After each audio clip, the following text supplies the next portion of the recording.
Welcome to Science to Sleep. Tonight, we explore the incredible journey of human evolution. From our first steps to the birth of the modern mind. The story starts now. 6 million years ago, the Earth looked very different. In the part of the world we now call Africa, the land was covered with giant green forests. For a very long time, our oldest ancestors lived high above the ground. The trees provided everything they needed. They offered sweet fruits to eat and thick branches for sleeping. In the trees, they were safe from the lions and leopards that hunted on the ground. The forest was a world of green shadows and quiet sounds. Slowly, the earth began to change. The weather became drier. The rain did not fall as often as it used to. Because there was less rain, the great forests began to shrink. The trees grew further and further apart. In many places, the forest disappeared completely. It was replaced by the savanna, a vast ocean of tall, golden grass under a hot sun. This was a moment of crisis, but also a moment of opportunity. Our ancestors had a choice. They could stay in the shrinking forest, or they could explore the new world of grass. Coming down from the trees was a brave act. On the ground, everything was different. The grass was tall, sometimes taller than a person. He could not see what was hiding just a few meters away. To survive in this world, our ancestors had to do something revolutionary. They had to stand up. Imagine the first time this happened. It was not a fast change. It took thousands of years. But slowly, their bodies began to transform. Their hips became stronger. Their spines became straighter. Their feet, which were once good at gripping branches, became flat and strong for walking on the earth. Standing on two legs, which we call bipedalism, was the important steps in our history. When we stood up, we could see over the tall grass. We could see danger from far away. We could see the horizon. But more importantly, standing up made our hands free. For the first time, hands were not needed for a moment. They were free to carry food back to the family. They were free to hold a baby. They were free to touch the world in a new way. Our ancestors were no longer just animals of the forest. They were becoming something new. They were becoming walkers. They were becoming explorers. The sun started to set over the new horizon. The world was bigger than they ever imagined. And so, the long walk of humanity began. One step at a time. In the silence of the savannah, we found our path. Time moved forward, passing through thousands of centuries. We are now about nearly 4 million years ago. Our ancestors have changed. They are no longer the creatures of the deep forest. They have adapted to the wide, open space of Africa. This is the era of our famous ancestors who now call Australopithecus. You may know the most famous members of this family. Her name is Lucy. Lucy was not very tall, only about 1 meter. If you saw her from a distance, you might think she looked like an ape. But as she moved closer, you will notice something incredible. She was walking exactly like you and me. She was walking upright, with her head held high under the bright sun. One day, in a place we now call Latoli, a volcano erupted. It covered the ground with a thin layer of soft, gray ash. Then it rained. The ash became like a wet cement. Two individuals, corpses, a parent and a child, walked across this wet ash. Their footprints were passed deep into the earth. The sun came out and dried the ash, turning into stone. Those footprints stayed there for nearly 4 million years. When scientists found those footprints, they saw something beautiful. The big toe was in line with the other toes. The heel was heavy. It was a human walk. These footprints tell us a story of a journey. They tell us that even 4 million years ago, we were travelers. We were moving across the land together. For Lucy and her family, life was a balance between two worlds. During the day, they walked on the ground to find food. They looked for roots, seeds, and small fruits. But the ground was also a place of danger. Large cats with sharp teeth were always watching. So, when the sun began to set and the shadows became long, Lucy's family did not stay on the ground. They returned to safety of the trees to sleep. Imagine them climbing up into the branches as the moon rose. They will find a strong branch, hold on to each other, and close their eyes. Even though they were becoming human on the ground, the trees were still their sanctuary at night. In this period, our ancestors' brains were still small, similar to the size of a chimpanzee's brain. But their perspective was changing. Because they were standing up, they saw the world differently. They saw the patterns of the seasons. They saw where to the best water was.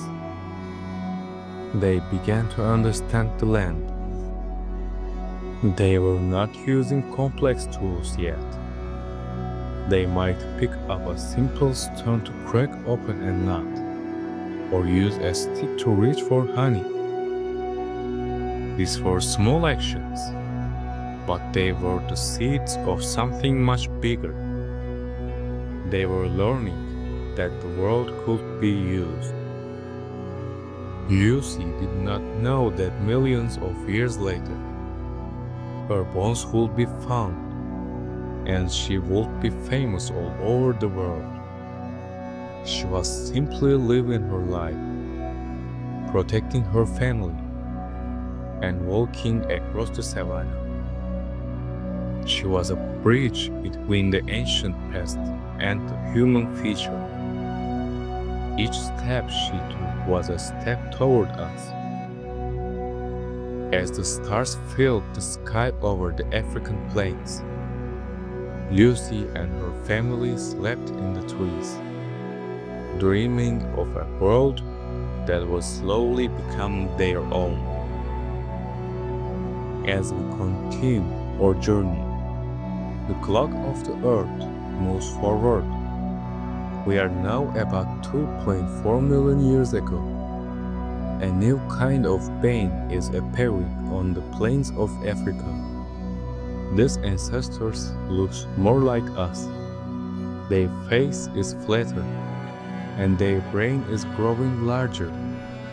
We call them Homo habilis, which means the handyman or the skilled human. In this era, something miraculous happened. For millions of years, our ancestors used objects they found in nature, like a simple stick or a heavy rock. But Homo habilis did something no one had ever done before. They looked at the stone and saw a hidden tool inside it. Imagine one of our ancestors sitting by a dry riverbed. They pick up a piece of volcanic rock. They hit it with another stone, carefully and with purpose. A small, sharp flake falls off. They touch the edge. It is sharp, sharper than a lion's tooth, sharper than a leopard's claw. This was the birth of technology. It wasn't a computer or a wheel, but a simple, sharp stone. With this tool, the world changed forever. Now, we could cut wood. We could dig deeper for roots. Most importantly, we could get more food. More food meant more energy. And more energy allowed our brains to grow even bigger. As their brains grew, their social lives become more complex. Homo habilis start to live in larger groups. Living together was necessary for survival. They had to talk to each other, not with words like we have today, but with sounds, gestures, and expressions. Imagine them standing in a circle, sharing a piece of food they gathered. There was a new kind of connection between them. They start to teach each other. An older member of the group would show a younger one how to hit the stone just right to make it sharp. This was the first school, the first time knowledge was passed from one generation to the next. Life was still very. They were not yet the kings of the world. They were still hunted by giant birds and large cats. They didn't have fire to keep them warm yet. The nights were long, cold, and dark. They had to rely on their intelligence and their group to stay alive. But you can feel the change in the air. Their hands were becoming more delicate. Their fingers could move with more precision. They were no longer just surviving. They were starting to solve problems. They were the first engineers of the planet. At night, under the same stars we see today, Homo habilis would huddle together for warmth. They looked at the world with eyes that understood more than ever before.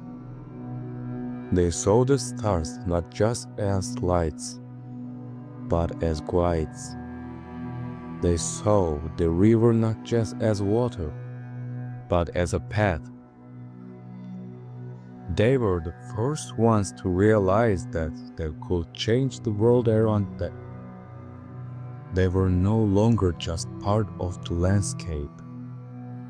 They were starting to shape it.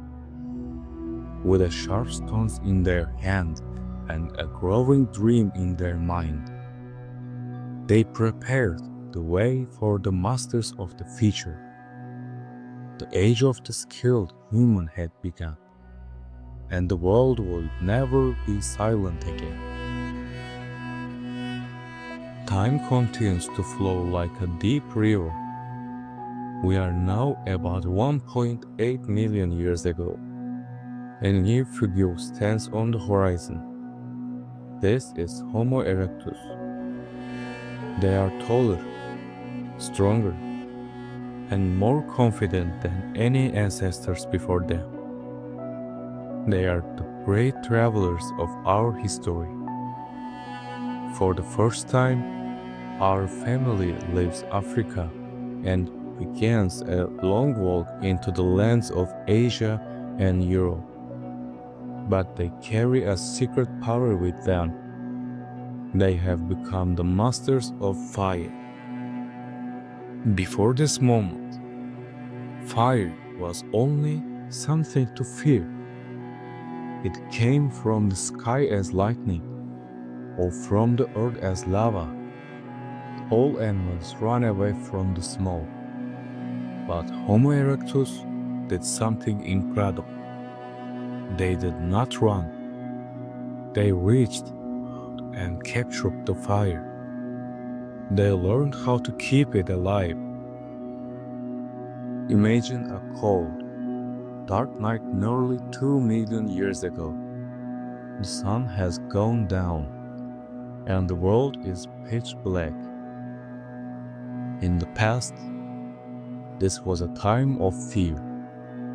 But now, in the middle of a small camp, there is a warm, orange light. Shadows dance on the walls of a cave or the leaves of the trees. Fire changed our bodies and our minds. Because we could cook our food, it becomes softer and easier to eat.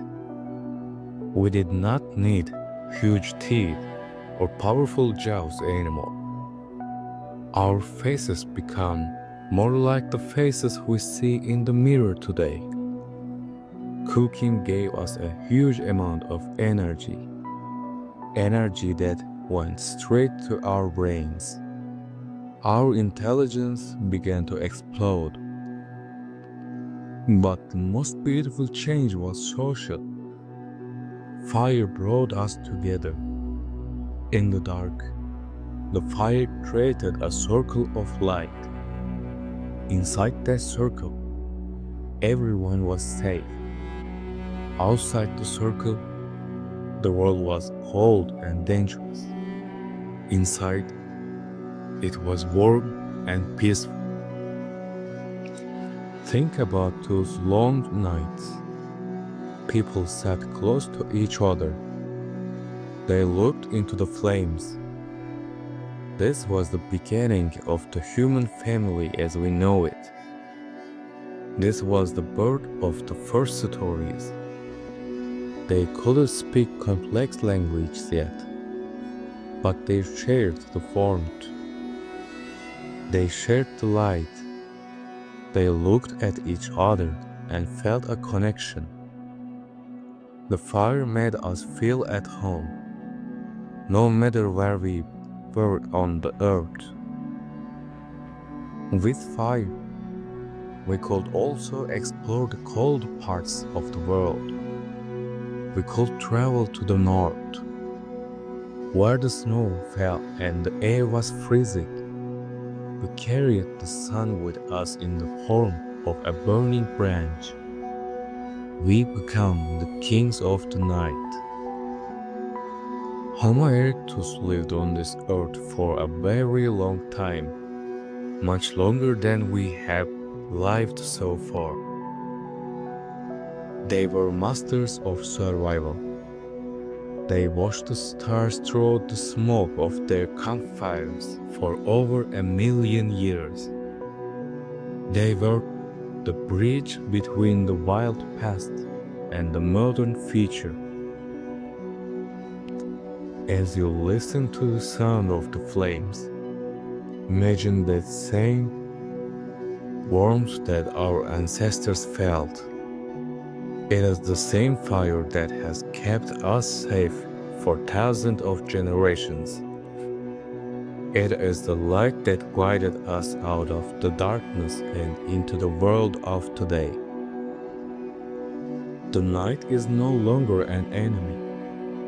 It is a place for rest, for dreams, and for the soft glow of the fire.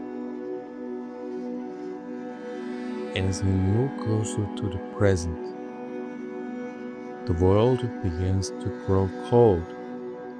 The Great Ice Age has arrived. Huge glaciers covered the north, and the winds are biting and sharp. In this frozen world, we find our closest cousins, the Neanderthals. They lived in Europe and Western Asia for hundreds of thousands of years.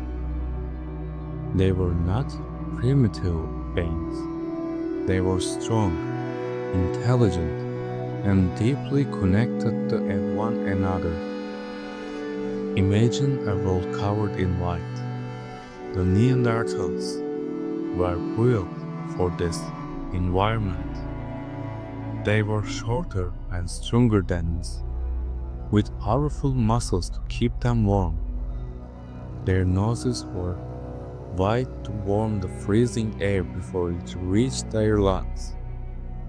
They were the masters of the cold. But their strength was not just in their bodies, it was in their hearts. The Neanderthals were the first to show us what it means to care.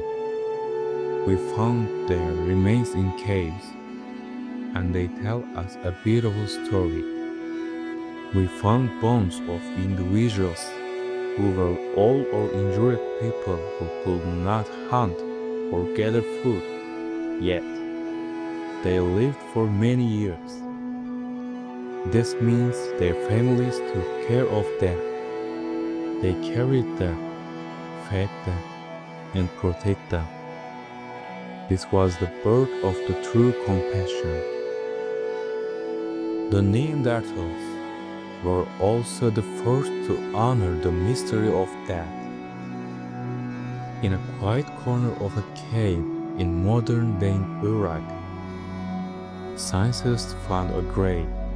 A Neanderthal was buried there, and around the body there was evidence of flowers. Beautiful, colorful wildflowers. They did not just leave their dead. They said goodbye with beauty. They began to wonder about what lies beyond this life.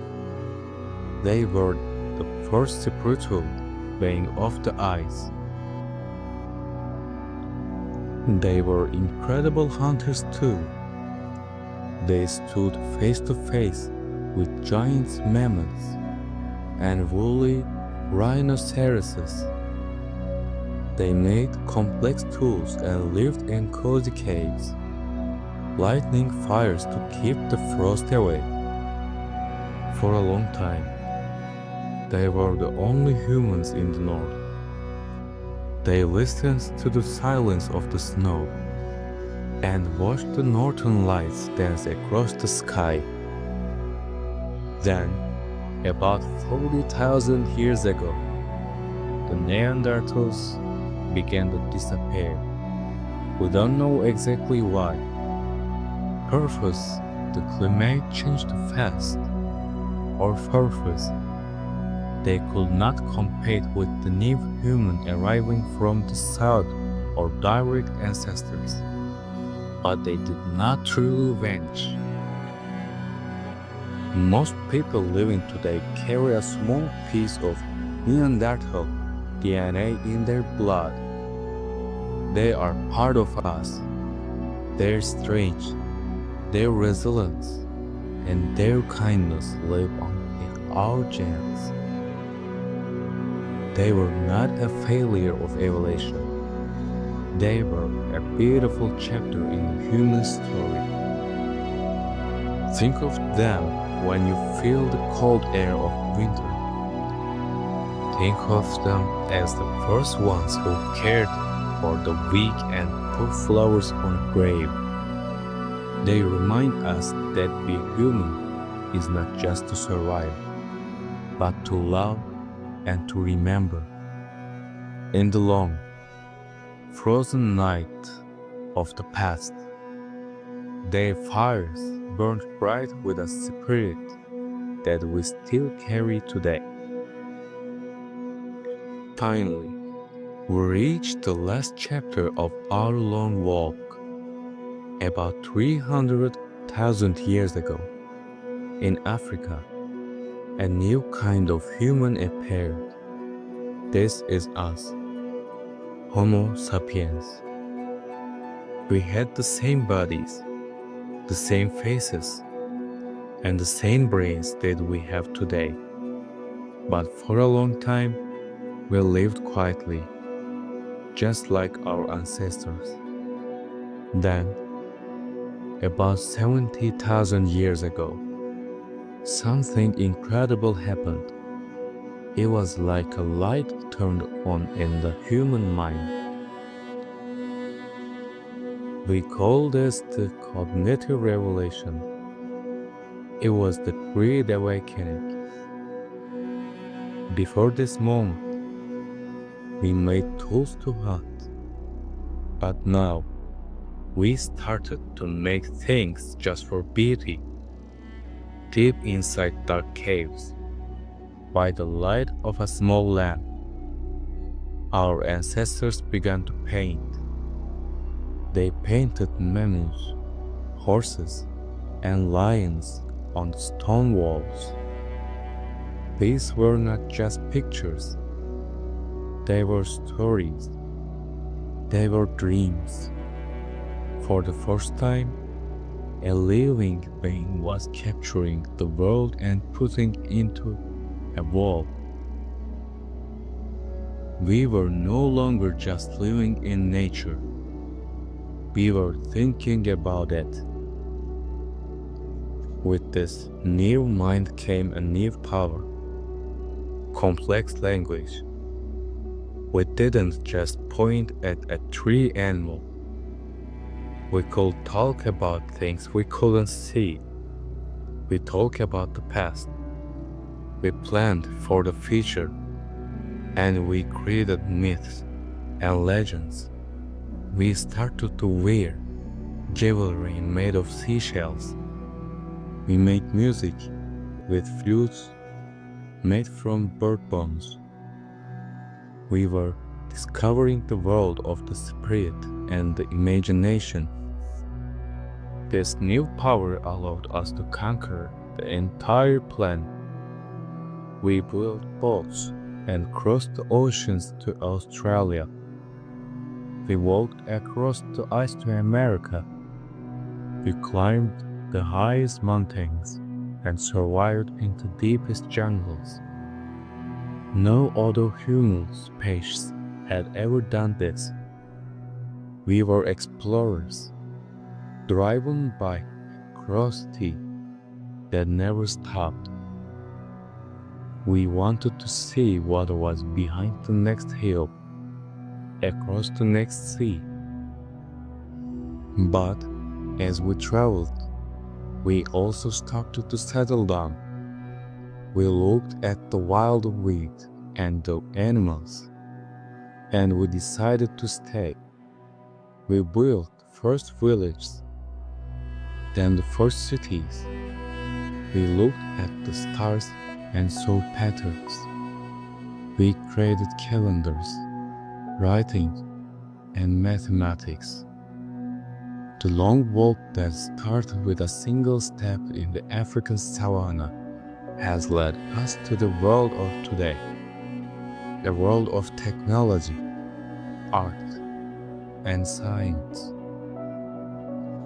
Take a moment to think about your own journey. Every person on this earth today is a survivor. You carry the blood of the walkers, the tool makers, the fire masters, and the cave painters. You are the result of millions of years of bravery, curiosity, and love. Our ancestors survived the heat, the ice, and the dark so that you could be here tonight, safe and warm. Now, the world is quiet. The long journey is over for today. The same moon that Lucy watched, and the same stars that the Neanderthals saw, are looking down on you right now. You are part of this beautiful, ancient story. As you close your eyes, remember that you are never alone. You carry the strength of millions of years within you. The journey of humanity continues in our dreams. And now, it is time for you to rest. The walk is finished. You are home. Sleep well.